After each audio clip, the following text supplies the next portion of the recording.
Perfecto. Entonces, partimos con esta sesión que está asociada principalmente a la importancia que tiene el investigar, principalmente en actividad física y salud, que es uno de los temas que a nosotros nos interesa, ¿verdad? Vamos a ver algunos desafíos y principalmente las oportunidades que tienen los más jóvenes para poder hacer investigación. Primero, lo que tenemos que responder es a la pregunta de ¿por qué investigar? ¿Vale? Aquí es importante poder ir mirando cuáles son nuestras opciones. Una de las principales opciones que tenemos, según un artículo que fue publicado el año 2013 en el International Journal of Morphology, que es una revista principalmente de morfología de la Universidad de la Frontera, que dice para tener prestigio profesional, en primer lugar, por ejemplo, algunos que desean tener, digamos, algún tipo de posición profesional, por ejemplo.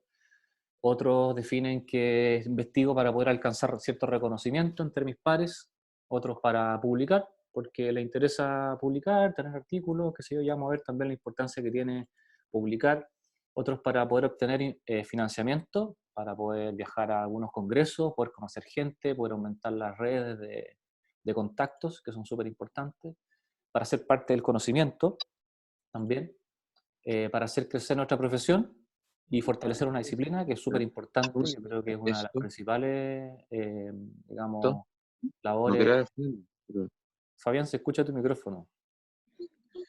Y fortalecer una disciplina, ¿vale? Que es muy importante, beneficiar a la población, que es uno de los objetivos, digamos, más nobles, principalmente hablando de los objetivos que tiene la investigación principalmente en el siglo XXI, que tiene que tener un impacto social importante. Ya deja de tener tanta importancia la investigación como tal, como ciencia dura, como porque falta conocimiento, sino que tiene que ser una investigación principalmente aplicativa. Para generar justamente conocimiento útil y fundamentar nuestras acciones, digamos, asociadas a las políticas, por ejemplo. Y esta importancia de la investigación tiene varios elementos que son importantes, entre ellos tenemos, por ejemplo, que nos hemos encontrado en cierta crisis hace poco tiempo, unos par de años atrás, salieron a las calles los científicos, quienes planteaban principalmente dificultades de financiamiento, ¿vale? Donde estaban ahí todos, digamos, de batas blancas, haciendo algunas manifestaciones pacíficas, obviamente, desde el punto de vista de la formación que tiene esta gente también. Y era un escenario bastante complejo, ¿no? Y nos encontramos con dificultades, como por ejemplo estas crisis que podemos plantear en investigación, en donde la verdad es que investigar por curiosidad ya ha ido dejando un poco de ser uno de los principios de la investigación. Se considera que la utilidad es muy importante, por lo tanto hay un primer momento en donde hay que hacer una transferencia de ese tipo de investigación hacia una investigación más útil, con mayor utilidad, ¿vale? Que se denomina como la ciencia útil. Entonces, tenemos que ir empezando a trasladarnos a ese punto de trabajo porque es fundamental, digamos, poder, eh, digamos, fortalecer la investigación desde ese punto de vista, por lo que estoy mencionando, es decir, una ciencia que es mucho más útil. El segundo motivo de la crisis de investigación es que lamentablemente la ciencia en general dialoga bastante poco o casi no dialoga con la política. La verdad es que hay gente en la política que no entiende mucho de muchos temas y mucho menos de ciencia. Hay poca gente que en realidad está bien conectada con la ciencia, que fundamenta sus observaciones y su quehacer en base a la ciencia, pero la gran mayoría no lo hace. O sea, si me preguntan a mí, yo diría que un par de dos, tres senadores y quizás un diputado son los que consideran un poco la voz de la ciencia. Y los gobiernos en general no lo hacen. Van con sus políticas, con sus asesores personales y hay poco diálogo entre los gobiernos, entre la política y la ciencia. Por lo tanto, a veces uno se desmotiva un poco al hacer ciencia, al impulsar iniciativas y generar nuevo conocimiento que no es escuchado por las decisiones políticas. Un tercer motivo de esta crisis en investigación que es muy importante considerar también es la de jóvenes doctores que tienen algunas dificultades en la inserción. Esto tiene que ver principalmente con los proyectos de desarrollo de las universidades. O sea, hay universidades que están desarrollándose en base a un capital humano que no es avanzado. Un joven doctor es un capital humano avanzado que es importante que se incorpore a una universidad para poder mejorar desde todo punto de vista la calidad de la universidad, pero las visiones principalmente de las rectorías de las universidades en Chile, de distinto tipo, tradicionales, privadas, concertadas, como sean, eh, hay dificultades todavía para poder tener ese entendimiento, por lo tanto el recambio generacional es pobre todavía, pero está constante. Entonces las oportunidades, a pesar de que no son para todos, está en permanente círculo. Y un cuarto motivo de esta crisis de investigación es principalmente lo que tiene que ver con las prioridades de investigación. Hay áreas prioritarias que se requieren desarrollar, áreas prioritarias en educación, prioridades en alimentación, en envejecimiento, por ejemplo, hay toda una línea de investigación ahora en envejecimiento que es muy importante que se pueda desarrollar. Por lo tanto, hay ahí, digamos, que concentrarse en esta crisis de investigación, no seguir investigando un poco lo mismo, sino que empezar a delinear las prioridades hacia lo que realmente es importante. Eso es clave. El panorama nacional nos plantea lo siguiente.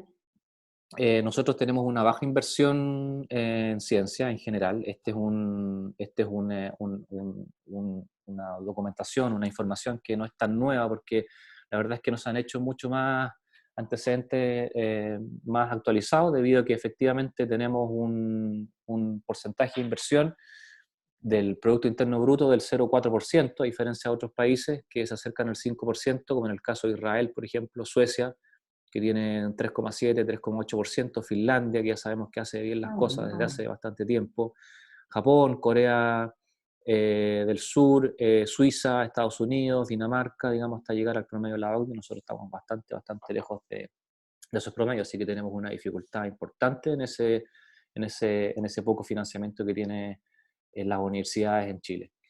Y estos son los datos más nuevos, o sea, desde esa estadística anterior hasta el 2017, que es lo último que se encuentra, tenemos un 0,36, digamos, del Producto Interno Bruto en gasto de I+D, entonces la verdad es que se ha mantenido. Llegamos al 0,4 por ahí por el año 2013, que hubo un aumento importante, y luego en los últimos años, en los últimos 8 años no ha habido un incremento sustancial, incluso ha ido bajando. Y tenemos pocos investigadores. O sea, si nosotros vemos acá países desarrollados que tampoco tienen tanta cantidad de habitantes como Dinamarca, como Suecia, como Portugal, que son países en general pequeños, tienen una cantidad de investigadores por cada millón de habitantes que es bastante grande. Nosotros tenemos alrededor de unos 800 investigadores por cada millón de habitantes, o sea, lo multiplicamos por 18, ¿vale? Nos da una cantidad bastante pequeña de investigadores, unos 1.500, 1.400, unos 14.000 investigadores, quiero decir, a diferencia de otros en total, en todo el país, a diferencia de otros países que se observan aquí. Bueno, ¿qué oportunidades tenemos para investigar? Que es un tema que es central en esta presentación. Primero, mencionar de que ha existido como financiamiento desde el Ministerio de Educación una comisión que se denominaba como Comisión Nacional de Investigación Científica y Tecnológica, más conocida como CONICIT, que justamente, como les menciono, dependía del Ministerio de Educación. Del Ministerio de Educación era uno de los ministerios que tenía mayor cantidad de recursos, ¿vale? Se distribuían en distintos ámbitos, y uno de ellos, lo que se llevaba la mayor parte del dinero era ciencia, digamos, en esto que venía de educación, porque se entendía de que la ciencia tenía que aportar a la educación. Ahora, de una mirada distinta, lo que se ha hecho ha sido crear un ministerio de ciencia, ¿verdad? en donde ya se alojan esos recursos, o sea, salen todos esos dineros que estaban inicialmente en el Ministerio de Educación para incorporarse al Ministerio de Ciencia, ¿vale? Con un nombre nuevo, que es la famosa ANIT, que es la Agencia Nacional de Investigación y Desarrollo, que prácticamente es como un cambio de nombre, ¿no? Es como que, digamos, prácticamente todo lo mismo. Se supone que la gente es prácticamente la que estaba trabajando, pero hay un cambio de nombre y hay un ministerio nuevo y los recursos se traspasan a este ministerio. Hay que ir evaluando con el tiempo si esto ha sido una buena o una mala decisión. Bueno, esta Agencia Nacional de Investigación y Desarrollo, miremos acá en estos colores que están aquí abajo, donde podemos ver que hay 5 ámbitos principales de desarrollo. Uno tiene que ver con la subdirección de proyectos de investigación, donde están justamente el financiamiento de los proyectos, lo que conocíamos como Fondesit, por ejemplo. Todos los proyectos de tipo Fondesit están aquí. Hay una subdirección de centros, que son financiamiento para la creación de centros de investigación a nivel nacional. Hay una subdirección de capital humano, donde están aquí las becas para magíster, para doctorado, para postdoctorado. Una subdirección de redes estratégicas y de conocimiento, que tiene que ver principalmente con la difusión de la información. Y una subdirección de investigación aplicada, donde están proyectos Corfo, IDEA, que son proyectos de investigación más desarrollo principalmente. Bueno, de esta agencia nacional, de lo que tenemos en ciencia y tecnología, tenemos varios fondos o financiamientos. Entre ellos están los proyectos Fondesit, están los proyectos Fondef, están los proyectos FONIS, que son los proyectos de los Fondos Nacionales de Investigación en Salud. Estos están abiertos, los fondos de iniciación de Fondesit están abiertos, el FONIS también está abierto. Hay fondos de investigación regionales, hay en astronomía, hay investigación asociativa, están los fondos que son de equipamiento, mediano principalmente han sido los que se han estado financiando en el último tiempo. Estamos hablando de entre 200 a 500 millones de pesos. Están los FONDAP, que también son de desarrollo. Y los de capital humano, que son de interés nuestro, donde tenemos las de formación de capital humano avanzado, donde tenemos aquí principalmente las becas para estudiar magíster nacional, para estudiar magíster en el extranjero, para estudiar doctorado nacional, para estudiar doctorado en el extranjero y para hacer postdoctorado en el extranjero. Tenemos atracción de capital humano avanzado, que consisten en aquellos proyectos en donde se atraen a investigadores que son chilenos y que se van digamos, a trabajar a Chile, a insertarse, o bien extranjeros que por un periodo corto de tiempo hacen una estancia de investigación en universidades chilenas. Y los Explora, que principalmente están asociados a la escuela, donde hay investigadores de la universidad que se asocian a colegios y que están ahí también formando capital humano avanzado en la escuela. Y de Fondesit, nosotros tenemos principalmente 3 proyectos. Tenemos los Fondesit de iniciación, que son para investigadores jóvenes principalmente. Estos investigadores jóvenes son aquellos que tienen pocas publicaciones, por ejemplo, que no tienen mucha experiencia, que se han doctorado recientemente. Los fondos irregulares son para investigadores un poco más senior, que tienen más años de experiencia, normalmente ya se han ganado un proyecto de iniciación o se han ganado previamente otro proyecto regular y siguen su línea de trabajo desarrollándola. Y tenemos financiamientos también de los fondos postdoc, que son para hacer estancias internacionales de postdoctorado, que no es un grado académico, sino que es prácticamente una beca para una estancia. Y las de capital humano avanzado, que era lo que yo les mencionaba, las becas Chile, que financian magíster y doctorado, tanto nacionales como en el extranjero, que son de bastante interés para la formación de capital humano avanzado. Bueno, importante este cuadro comparativo, donde vemos arriba, por ejemplo, que en Estados Unidos existe un financiamiento que está dividido, ¿no?, entre, por sectores. Por ejemplo, en el sector académico, un 77.5% viene de la academia en la universidad, ¿vale? Del gobierno viene un 13.7% del financiamiento y la industria un 8.7%. Y así hay un desglose por países, que ustedes pueden ver aquí en la tabla, y llegamos a la comparativa en Chile, en donde prácticamente el 100% de la producción académica de artículos científicos viene de la academia, es decir, de las universidades.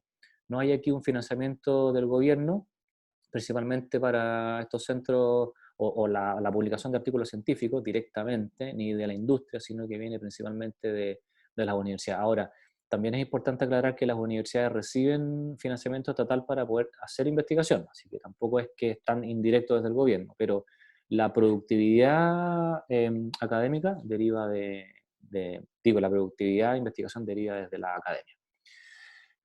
Y aquí podemos ver en los años consecutivos, digamos, el financiamiento que tiene específicamente la investigación en nuestro país, donde ha ido, digamos, aumentando un poquito más hacia las empresas, el Estado también aportando lo suyo, pero esto que se ve en línea verde son la educación superior, o sea, digamos, el aporte que tiene la investigación, la educación superior sobre la investigación, que es importante, que no es poco, estamos hablando aquí entre un 12 a un 15% del financiamiento, por lo tanto, no solamente yo puedo conseguir financiamiento en el gobierno, sino que también puedo conseguir financiamiento de las propias universidades.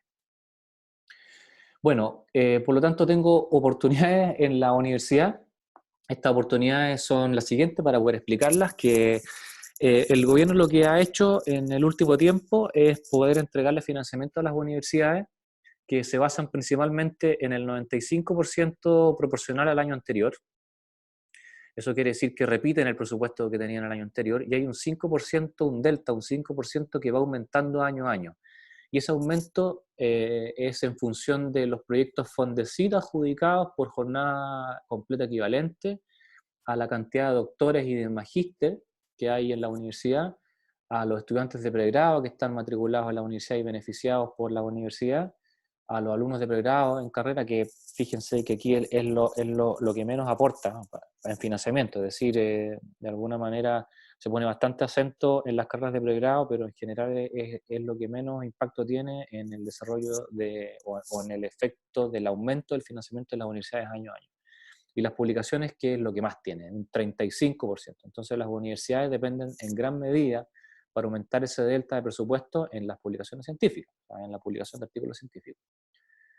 Y aquí vemos en un ranking de universidades en Chile, donde la primera es la Universidad de Chile, respecto principalmente de las publicaciones, si se fijan en color azul. Aquí la productividad por publicaciones por cada jornada completa equivalente es de las más altas en Chile, la sigue la PUC, la Católica Santiago, pero tiene un aporte importante aquí respecto de la cantidad de doctores y de magíster, ¿no?, que es un elemento bastante importante. Y ahí está el desglose, hay algunos que ponen, por ejemplo, bastante acento en esto, en los indicadores respecto al pregrado, que es lo que hace la Universidad Tecnológica Metropolitana, ¿no?, la UTEM, que tiene ahí poca investigación y está basado principalmente en los estudiantes de pregrado. Y así está la distribución entre varias universidades, hasta llegar a los que invierten menos, ¿vale? Por ejemplo, la Universidad de Magallanes tiene mucha menos investigación respecto a este ranking de investigación. También es importante señalar de que este presupuesto va a variar por cada universidad y por región, es decir, hay universidades que tienen por ciertas prioridades regionales un financiamiento mayor, que es por cada artículo científico la cantidad de dinero que se adjudica al año siguiente por cada artículo extra, ¿vale? Por ejemplo, la Universidad Austral, por poner un ejemplo, da 4.627.000 pesos por cada artículo ICI publicado extra al año siguiente. Entonces, si tú lo multiplicas por 100, por 200, por 300, por 400 artículos, estamos hablando de bastantes millones de pesos que aumenta el presupuesto cada año en la universidad. Por lo tanto, las universidades acogen estas fuentes de financiamiento como importantes y estimulan que haya mayor investigación. Y eso es una oportunidad para poder incorporarse a trabajar en investigación, o sea, que hay financiamiento. O sea, las universidades están buscando tener mayor financiamiento, que distribuyen estos recursos en distintos ámbitos, pero que se nutre a partir de la investigación. Por lo tanto, es muy importante poder incorporarse. Entonces, la pregunta es, bueno, ¿qué debo hacer? ¿Qué debo hacer para, mirando todas estas oportunidades, dónde estoy? Bueno, ¿qué hago? Tengo que iniciar un proceso de formación de capital humano avanzado. Eso quiere decir que ya estudié un pregrado, tengo una carrera. Luego de eso, lo que tengo que hacer es seguir un continuum de formación de capital humano avanzado que corresponda a hacer un posgrado. Eso es muy importante. O sea, me tengo que matricular, estar incorporado en un programa de posgrado. Ese programa de posgrado puede ser un magíster y luego de ese magíster viene un segundo paso que es un doctorado, ¿no?, que puede ser nacional o internacional. Van a haber requisitos distintos si es nacional o internacional, ya vamos a hablar de eso. Y luego, entendiendo de que una persona que tiene un doctorado, es decir, que tiene un cartón en su mano, ha pasado por un proceso y se define de que ese doctor es un investigador. O sea, ya tenemos un investigador formado. pasó por un proceso, es doctor y ya tiene como el diploma de investigador. O sea, más que ser doctor, que la gente común no lo entiende mucho, decir doctora, usted es médico. No soy médico, soy doctorado. Y claro, a veces conviene mejor decir que uno es investigador que decir doctor y la gente se entera mucho mejor. Entonces, investigador es lo mismo que ser doctor y viceversa. Y ahí tenemos un paso importante. Bueno, ¿cómo hago esto? Primero, comenzar con un programa de posgrado a través de la postulación de becas Chile para hacer un magíster. Principalmente si no tengo financiamiento propio, tendré que postular una beca. Si ya tengo un magíster, luego puedo postular una beca para hacer un doctorado, sin problema. O bien buscar becas internas en la universidad. Como vimos antes, hay financiamiento que está en las universidades, hay recursos allí, se pueden conseguir becas, financiamiento, a veces hay docentes que están trabajando ya en la universidad y los beca la misma universidad para que se forme, o sea, para que tenga para que aumente su capital humano avanzado. Y otra pregunta es si se puede investigar sin posgrado. O sea, ¿puedo yo ser un investigador sin tener magíster y doctorado? Y la respuesta es que sí, sí se puede. O sea, hay gente que ha conseguido formarse de otra manera, que participa en investigación, que tiene publicaciones, pero el problema que tiene esto es que ya no te puedes incorporar a una universidad. Es decir, si no tienes un magíster o un doctorado, una universidad difícil que te contrate. Y si no te contratas a una universidad, no te incorporas a una universidad, es difícil que puedas seguir teniendo financiamiento a largo plazo. Entonces, ¿puedes seguir siendo investigador? Claro, pero ¿de dónde sacas financiamiento? Ese es el principal problema. Otra pregunta, ¿cómo consigo una beca o entrar a un posgrado? Que también es importante. Bueno, un posgrado en Chile está basado principalmente en las notas del grado, o sea, tendría que haberte ido bien en tu carrera para poder calificar a un posgrado en Chile, y no tiene mucha exigencia en investigación, o sea, tú puedes no tener ningún artículo publicado y puedes hacer un posgrado en Chile. Ahora, si postulas una beca, como las becas Chile, por ejemplo, para hacer un magíster, qué sé yo, o a un posgrado en el extranjero, ahí sí que los requisitos son distintos y el currículum está basado en investigación. O sea, en artículos científicos. Por lo tanto, necesitas publicar artículos científicos para poder ganarte una beca y hacer tu continuum de formación de capital humano avanzado y aportar a la investigación.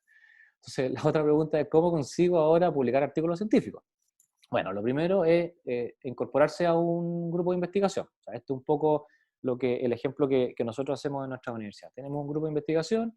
Ese grupo de investigación lo que hacen los jóvenes es incorporarse con un tutor o un senior, ¿vale? Que este tutor senior lo que hace es un poco guiar, es un profesor guía, ¿no? Que debe tener competencia en investigación, o sea, no cualquiera que esté allí puede ser tutor, de una persona que tenga experiencia en investigación y que sepa tutorizar a la gente. Y luego tengo varias oportunidades, una de ellas es la tesis de pregrado, la tesis de posgrado, proyectos con financiamiento y proyectos sin financiamiento. O sea, tengo un tutor y puedo hacer una tesis de pregrado, ese tutor me puede ayudar a hacer una tesis de magíster o doctorado, me puedo incorporar con este tutor, senior o investigador en un proyecto con financiamiento o sin financiamiento, ¿vale? Y los de tesis de pregrado, normalmente lo que se hace es se publica un artículo de la tesis, porque esto tiene calidad, o sea, hay un tutor que sabe, hay una tesis que es buena, que es publicable, que tiene calidad, eso es importante, y sale un artículo, ¿vale? Normalmente están los tesistas, en el grado lo que se hace a veces trabajar en grupo, entonces son varios, algunos se benefician más que otros, pero pasa y ya está.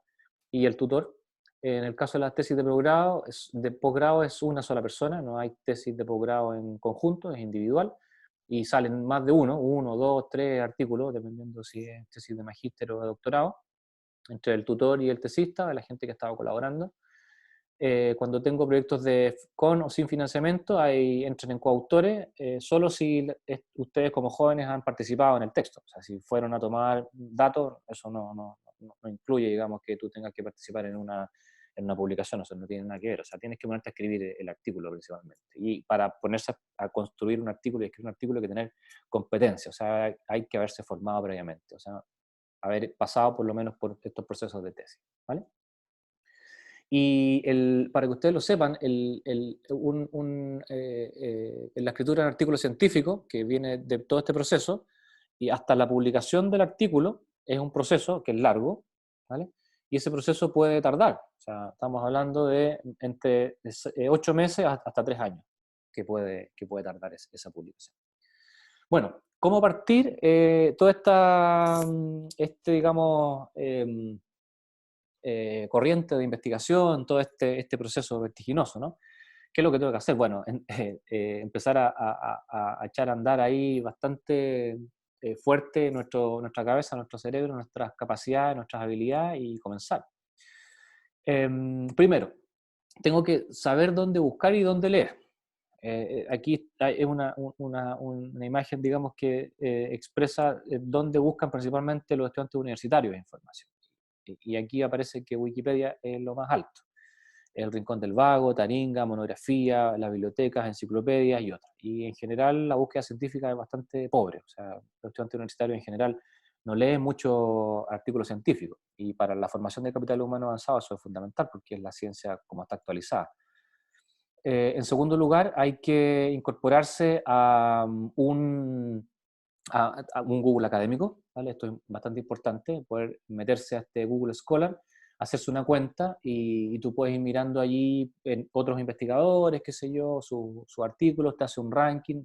Yo he puesto aquí mi caso para no ofender a nadie, ¿vale? Y aparecen aquí los listados que tú puedes ir mirando de los artículos, aparece cuántas veces está citado, el año en que fue publicado y un gráfico, digamos, de cómo va evolucionando la cita. Eso ya tú lo vas consiguiendo y tus coautores también. Y eso tú lo vas consiguiendo cuando vas mejorando tu calidad de la investigación. También es importante poder meterse a esta red, que es súper importante, es como un Facebook de investigación o algo así, bueno, un poco más serio, ¿no? Que se llama ResearchGate, que es como la puerta a la investigación. Y esto lo que tiene es también un perfil de investigador que tú pones allí, donde puedes tener amigos, le puedes dar like a esto, hay artículos que a veces no están en acceso público y tú puedes leer lo que está publicado por ahí por alguno, se lo pide, le escribe, te lo manda por interno, qué sé yo, para uso personal y eso es posible y sirve bastante como medios de comunicación. Puedes incorporarte a proyectos, hay a veces ofertas laborales, hay ofertas de postdoc, ofertas de beca, ofertas para trabajar en proyectos, entonces ves ahí, escribes a la gente y te puedes ir incorporando fácilmente. Pero para esto también hay que tener, digamos, un poco de currículum, pero hay que partir haciéndolo, hacerse un perfil de Google Académico, hacerse un perfil de ResearchGate. El tercer elemento importante es formarse continuamente, en este caso sería asistir a congresos nacionales e internacionales, buscar también los financiamientos, si tú estás incorporado en un grupo a veces es mucho más fácil también poder conseguirlo, que te paguen, digamos, los viajes. Estar asistiendo a jornadas científicas de actualización, eso es súper importante, a los seminarios, a todo lo que haya.